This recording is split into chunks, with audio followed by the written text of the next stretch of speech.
I unintentionally ended up with the best cheating ex-revenge story ever, and I hate myself for it. I was in a relationship with this girl back when we were both in high school.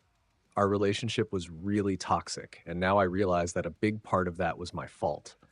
I was insecure and jealous about every little thing she tried to do, and because of that, I tried to stop her from doing the things she loved.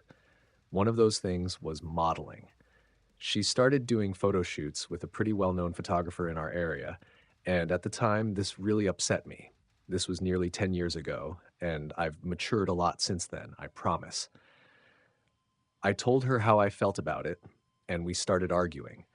In the end, we sort of came to an unspoken agreement that she could keep doing her modeling thing. It wasn't long before I realized that my suspicions, though in hindsight they seemed totally paranoid, were actually spot on. I went through her phone and found messages between her and the photographer where they were calling each other daddy and baby. I confronted her about it and she insisted it was purely platonic. And dumb as I was, I believed her. A few months later, I checked her phone again and found long conversations between them filled with, I love you, messages that they threw around constantly. That still wasn't enough to get me to break up with her. But the third incident was the final straw. We were out on a date when she said she wanted to go through my phone. I told her she could as long as I got to go through hers after. She immediately changed her mind, which only made me more curious.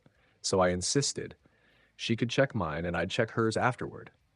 She went through my phone and found absolutely nothing because I genuinely wasn't cheating. And as you can probably guess, I found new messages on her phone, this time between her and the photographer's girlfriend. The girlfriend was clearly furious and calling her all sorts of nasty names for being alone in the photographer's house with him. That was it for me. I broke up with her on the spot. Just a few weeks later, she and the photographer went public with their relationship on social media. Fast forward a couple of years. They've broken up, and one of our mutual friends decides it might be a good idea to reconnect us. Maybe I could help her heal from her breakup. I didn't mind the idea because even though things had ended badly between us, I had always felt that I could have done better in that relationship. So we met up, one thing led to another, and we slept together. Afterwards, she told me how much she hated the way our relationship had ended and how it was a shame we hadn't made it work. I agreed with her, although a small part of me just wanted to scream, "It didn't work because you're a lying, cheating butch."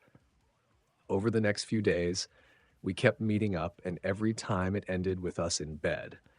At some point, though, she asked if I planned to make things official between us.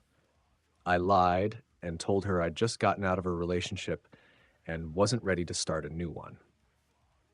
The truth was, I'd been single for a while and was finally starting to enjoy life again. I had time to focus on the things I wanted, be with my family more, and prioritize what really mattered.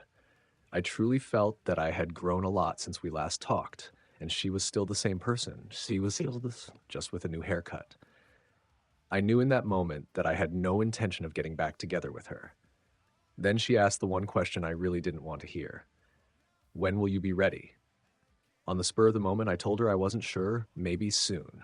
And that's when the trouble started. We kept meeting up, hooking up, and talking.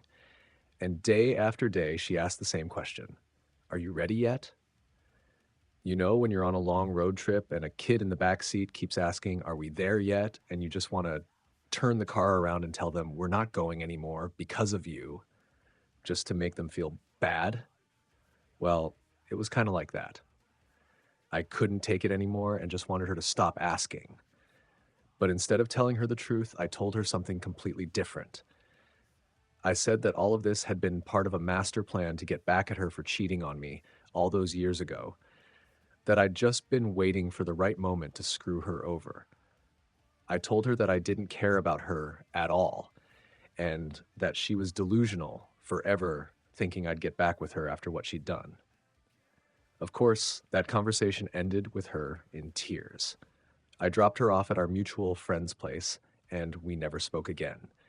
It's been years since then, and I still feel guilty knowing that she was probably in a really vulnerable place, and I made it even worse.